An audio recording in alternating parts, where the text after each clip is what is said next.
Hello friends, welcome to my channel. So friend, आज हम इस वीडियो में बात करने वाले हैं BA second year English literature के पेपर के बारे में, जो कि प्रोज एंड फिक्शन से रिलेटेड है। तो बहुत सारे बच्चों को ये डाउट है कि अगर आपका पेपर 1.5 घंटे का है, उसकी टाइमिंग कम की गई है, तो आपका जो सिलेबस है वो भी कम किया गया होगा। लेकिन ऐसा नहीं है, आपका जो सिलेबस है वो कम नहीं हुआ है, सिलेबस उतना ही आएगा। बस ये है कि आपकी जो टाइमिंग है वो 3 घंटे से 1.5 घंटे कर दी गई है। और जहाँ पर पहले 3 घंटे में जितने भी क्वेश्चंस करने होते थे, क्वेश्चन के आंसर करने होते थे, अब क्या है कि वो 1.5 घंटे के अकॉर्डिंग उन क्वेश्चन के जो आंसर की संख्या है वो कम कर दी गई है। जैसे कि अगर आपका सेक्शन सी में अगर आप देखते हो तो उसमें पहले 5 क्वेश्चन आते थे, जिसमें से आपको 3 क्वेश्चन के आंसर देने होते थे, 3 या फिर 2 के आंसर देने होते थे। अब क्या है कि आपको उस सेक्शन सी में क्या है कि आपको क्वेश्चंस तो वहाँ पर 5 ही आएंगे, लेकिन आपको जो अपना आंसर है वो सिर्फ एक का ही आंसर करना है। मीन्स कि आपके पास चॉइसेस ज़्यादा है और उसमें से सिर्फ आपको एक का आंसर करना है। इसी तरीके से जो सेक्शन बी है उसमें भी क्या है कि पहले क्या होता था कि जो स्टैंडर्स आती थी 4, उसमें से आपको 2 करनी होती थी। लेकिन अब क्या है कि जो सेक्शन बी है उसमें जो स्टैंडर्स हैं वो आपकी 3 आएंगी, जिसमें से आपको एक करनी होगी। इसी के साथ ही जो बी पार्ट है उसमें स्टैंजा और क्वेश्चन आंसर्स आते हैं। जो क्वेश्चन आंसर है वो भी क्या है कि 4 आएंगे, जिसमें से क्या है कि आपको सिर्फ एक ही क्वेश्चन का आंसर करना है। मीन्स कि जो सेक्शन बी है उसमें आपको एक स्टैंजा और एक क्वेश्चन का आंसर करना है। आपके पास चॉइसेस बहुत सारी हैं, यानी कि आप क्या है कि 4 में से आपको एक करना है, तो आपको पूरा सिलेबस पढ़ने की ज़रूरत नहीं है। इसके साथ ही जो आपका सेक्शन ए है उसमें क्या है कि आपके 10 क्वेश्चन आएंगे, जिसमें से आपको 5 या फिर 6 क्वेश्चन के आंसर करने हैं। तो इसके लिए आपको क्या करना है कि अगर आपको ये है कि आपको लिटरेरी हिस्ट्री या टर्म नहीं आती हैं तो आप इसे छोड़ सकते हो, ज़रूरत नहीं है। अगर आप चाहते हो कि आपके अच्छे से अच्छे मार्क्स आएँ तो आपके लिए सबसे इम्पॉर्टेंट चीज़ ये है कि आपका जो नॉवल है आप वो अच्छे तरीके से तैयार कर लो, जो कि है far from the madding crowd, जो कि आपका यूनिट 4 है। अगर आपने ये जो नॉवल अच्छे से तैयार कर लिया है तो इससे क्या होगा कि जो सेक्शन बी है उसमें जो क्वेश्चंस पूछे जाते हैं 4, तो उसमें क्या है कि एक क्वेश्चन तो आपका लिटरेरी हिस्ट्री में से आता है, एक आपका नॉवल में से आता है और 2 क्वेश्चन आपके प्रोज में से आते हैं। अगर आपने नॉवल का क्वेश्चन अच्छे तरीके से किया हुआ है तो आप इजी वे में वहाँ पर सेक्शन बी में जो क्वेश्चन का आंसर लिखना होता है वो आप कर सकते हो। इसके साथ ही जो सेक्शन सी है उसमें भी क्या है कि 4 या 5 क्वेश्चन आते हैं, जिसमें से आपका क्या है कि एक क्वेश्चन लिटरेरी हिस्ट्री में से, एक आपका नॉवल में से और जो बाकी के क्वेश्चन है वो प्रोज में से आते हैं। तो यहाँ पर भी आपको ये बेनिफिट है कि अगर आपने नॉवल अच्छे तरीके से किया है तो आपका जो सेक्शन सी का क्वेश्चन है एंड जो सेक्शन बी का क्वेश्चन है, ये दोनों ही क्वेश्चन के आपके आंसर हो जाएंगे। इसके साथ ही अब आपके पास क्या रह गया है कि एक तो आपके जो सेक्शन ए में वेरी शॉर्ट क्वेश्चन होते हैं 1-1 मार्क्स के, एक आपको उस पर जोर देना है और उसके बाद है स्टैंजाज। अगर आपको ये है कि हाँ भी आपसे इतना सारा सिलेबस नहीं हो पाता है, तो सबसे पहली चीज़ कि आपको नॉवल पर पूरा फोकस करना है। नॉवल में भी मेनली कौन कौन से क्वेश्चन बनते हैं तो आप वो देख लेना।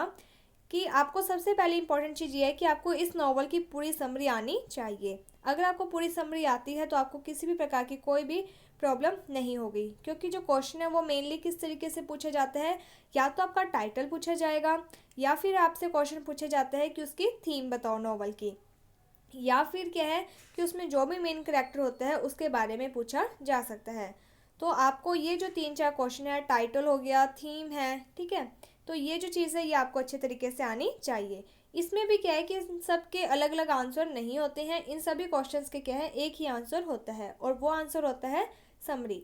जैसे कि अगर क्वेश्चन आता है टाइटल के बारे में या फिर थीम के बारे में क्वेश्चन आता है, तब क्या करना होता है कि आपको सबसे पहले तो क्या है कि उस क्वेश्चन में ही आपको आंसर लिखना होता है, यानी कि वो जो क्वेश्चन की लाइन है उसी के बेस पर आपको आंसर लिखना होगा। जैसे कि अगर टाइटल के बारे में पूछा जाएगा तो आप कहोगे yes the title far from the madding crowd is very apt and appropriated, कि ये वाला जो टाइटल है ये सही है। इसके बाद क्या है कि आपको पूरी समरी लिख देनी है। इसी तरीके से अगर थीम पूछी जाती है तो आप पहले थीम का नाम लिख दोगे, देन पूरी समरी लिख दोगे। इसके अलावा आता है एक करेक्टर स्केच। जो भी इस प्ले में यानी कि जो नॉवल है उसमें जो भी मेन करेक्टर होता है उनके बारे में क्या है कि आपको लिखना होता है। जैसे कि इसमें मेन करेक्टर है जो वो बादशिवा है, तो यहाँ पे क्या है कि जो बादशिवा है उसके करैक्टर के बारे में आपको लिखना है। ऐसा नहीं करोगे कि आपको अपना जो जो भी आपने 3 या 4 पेज लिखने हैं वो आप पूरा एक पैराग्राफ में लिख दोगे, ऐसा नहीं करना है। आपको क्या है कि उनकी हेडिंग बनाकर लिखनी है। सबसे पहले आप पॉइंट का नाम लिखोगे, बाशिवा की जो भी क्वालिटीज़ हैं, जैसे आपने एक हेडिंग डाली, उसके बाद आपने एरो का निशान डाला, उस हेडिंग को आप अंडरलाइन करोगे, देन आप नीचे वाली लाइन से लिखोगे।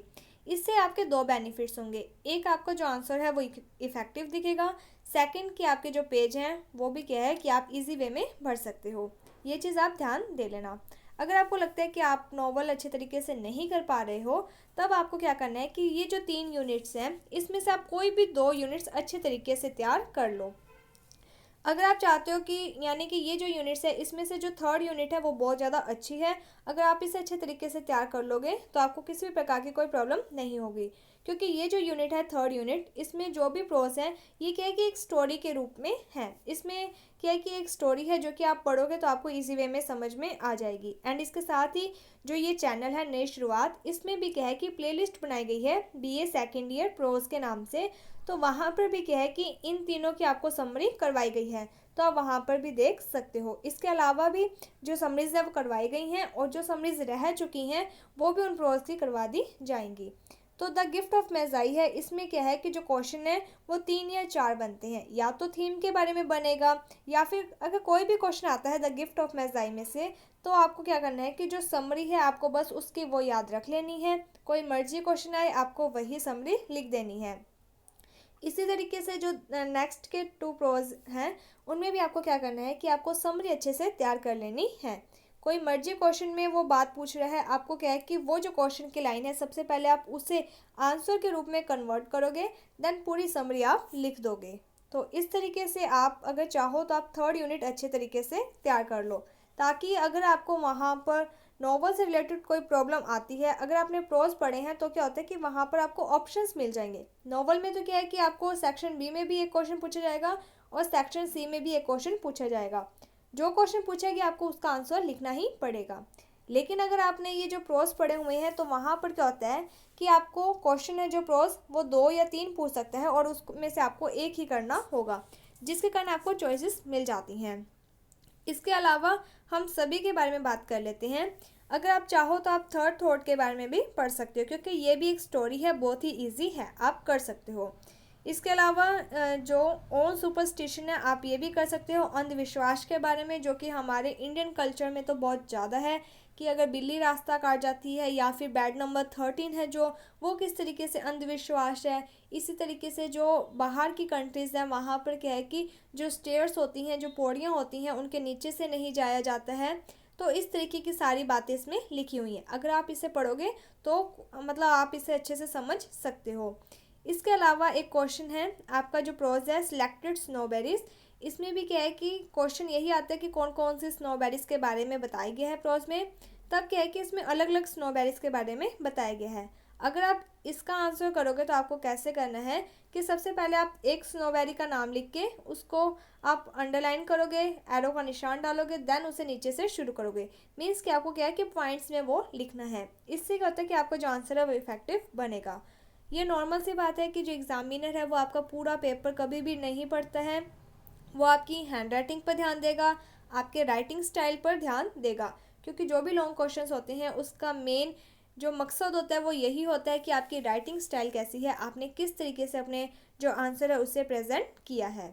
तो इस तरीके से आप अगर चाहते हो तो आपको क्या करना है कि आप एक तो ये क्वेश्चन पढ़ सकते हो थर्ड थॉट का। इसके अलावा आप सिलेक्टेड स्नोबेरीज के बारे में पढ़ सकते हो, द गिफ्ट ऑफ मेजाई के बारे में आप पढ़ लेना, और ये जो नॉवल है वो आप अच्छे तरीके से तैयार कर लेना। इसके भी अलावा अगर आप चाहते हो पढ़ना, क्योंकि आपके पास अभी टाइम है, आप क्या करो कि ऊपर ऊपर से सभी की समरीज पढ़ लो, क्योंकि जो क्वेश्चन आएंगे 1 मार्क्स के 10 क्वेश्चन आते हैं, उसमें से भी क्या है कि आपको 5 करने ही हैं। तो वो भी आप अच्छे से कर सकते हो अगर आपको समरी पता होगी।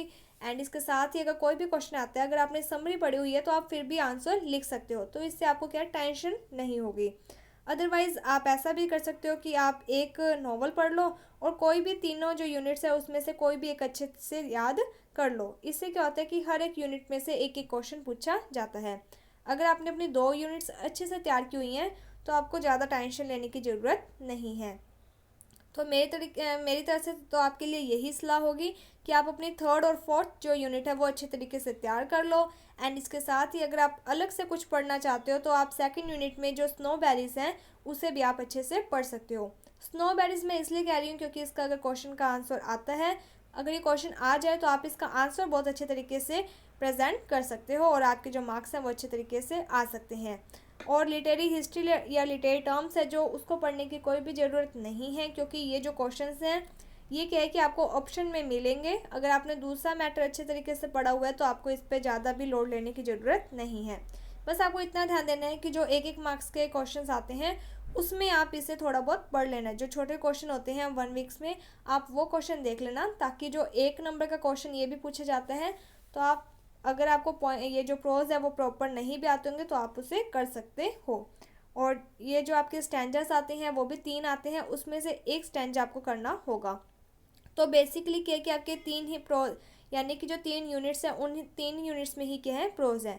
मीन्स कि हर एक यूनिट में से एक प्रोज की स्टैंजा आएगी। तो आपको एक यूनिट अच्छे तरीके से तैयार कर लेनी है प्रोज वाली, तो आपको बेनिफिट होगा। अगर आप नोवेल नहीं करना चाहते हो तो आपको क्या करना है कि आपको ये जो तीनों ऊपर वाली यूनिट्स है वो आप अच्छे तरीके से तैयार कर लो। इससे आपको बहुत ज़्यादा ही बेनिफिट होगा। जो 5 सेक्शन सी में 5 क्वेश्चन आते हैं उसमें से एक क्वेश्चन प्रोज और एक लिटरेरी हिस्ट्री का आता है, और जो 3 क्वेश्चन है वो आपके प्रोज में से ही आएंगे। तो आपके पास क्या है ऑप्शन हो जाएगा। अदरवाइज़ आप जिस तरीके से तैयार करना चाहते हो आप वो कर सकते हो। आपको जो भी तरीका अच्छा लगता है वो कर सकते हो। आपको 2 या 3 चॉइसेस बता दी गई हैं। अगर आप चाहो तो आप नॉवल अच्छे तरीके से तैयार कर लेना, स्टैंजा के लिए आप 3rd यूनिट अच्छे से पढ़ लेना। इसके अलावा अगर आप चाहते हो कि आपके पास चॉइसेस ज़्यादा हों तो आपको 3rd और 4th यूनिट के साथ साथ जो सिलेक्टेड स्नोबेरीज हैं इसे भी आप अच्छे से पढ़ लेना। अगर आपके पास ज़्यादा टाइम है तो आप 3rd थॉट को ज़रूर पढ़ लेना। So thank you friends for watching my video. Thank you.